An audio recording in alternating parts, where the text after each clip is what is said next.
Drama actor critics choice এবং award তুলে দেওয়ার জন্য আমি মঞ্চে ডেকে নিচ্ছি আমাদের সবার প্রিয় সঙ্গীত শিল্পী চাঁদনি।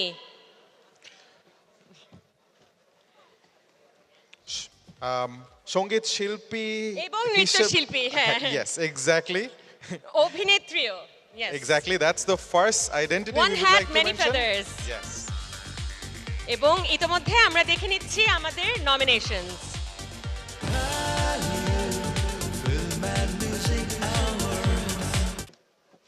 And the award goes to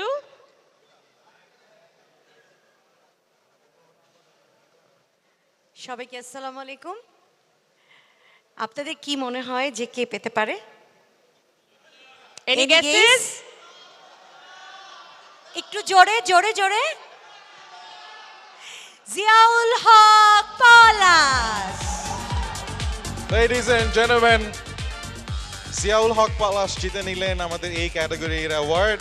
তবে জিয়াউল হক পলাশকে আমরা আরেকটি নামে আরেকটু ভালো করে চিনি। প্লিজ ওয়েলকাম অন স্টেজ কাবিলা। আমরা জানি জিয়াউল হক পলাশ শুধু একজন ভালো অভিনেতাই নন, তিনি নোয়াখালী এক্সপ্রেসের ব্র্যান্ড অ্যাম্বাসেডর। নোয়াখালী এক্সপ্রেস জিততে না পারলেও জিয়াউল হক পলাশ জিতে। Congratulations to Ziaul Haque Palash. সবাই জোরে একটা দাঁড়িয়ে দেই ফর आवर ফেভারিট কাবিলা।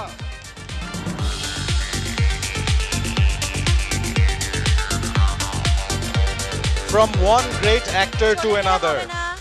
কিছু তো বলতে হবে।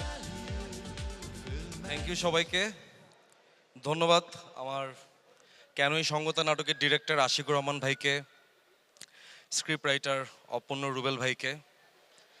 এই কাজটার পিছনে একটা সুন্দর গল্প ছিল যে এই শহরের একা মানুষদের গল্প শোনার একজন চরিত্র আমি করছিলাম। সো আজকে আমি আমার এই পুরস্কারটা উৎসর্গ করতে চাই আমাদের এই শহরে অনেক ভিড়ের মধ্যে যেসব মানুষ একা তাদেরকে। থ্যাংক ইউ সবাইকে, থ্যাংক ইউ।